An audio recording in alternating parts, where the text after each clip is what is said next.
میں کہ گویا میں نے خواب میں دیکھا کہ یزید ابن معاویہ سے میری ملاقات ہوتی ہے، اور یزید سے ہم نے کہا کہ کیا آپ نے حضرت حسین کو قتل کیا ہے رضی اللہ تعالی عنہ؟ اس نے کہا نہیں۔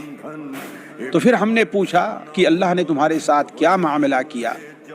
تو یزید نے جواب دیا کہ اللہ تعالیٰ نے مجھے معاف کیا اور جنت۔ یاد رکھو، اگر اس زمانے میں ہم نے یزید کے قصے اپنی بچوں کو نہیں سنائے نا، تو ابھی تو ایک مولوی صاحب کے خام میں یزید آیا ہے۔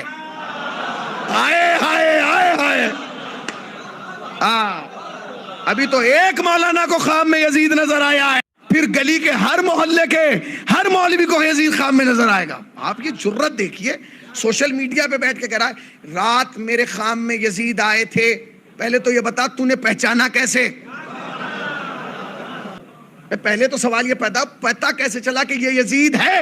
اس لیے کہ آدمی دو ہی چیزوں کو پہچانتا ہے، یا ماموں کو یا ابا کو۔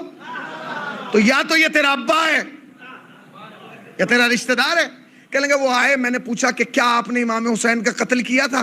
کہنے لگا نہیں۔ پھر میں نے پوچھا آپ کہاں ہیں؟ کہنے لگے اللہ نے مجھے معاف کر دیا، بس یہی پکڑا گیا۔ جب جرم نہیں کیا تو معافی کہے گی؟ قوم کے ہر بچے کو پتا چلنا چاہیے کہ یزید نے کیا کیا ہے، ورنہ سب کو خام میں یزید نظر آنے لگے گا۔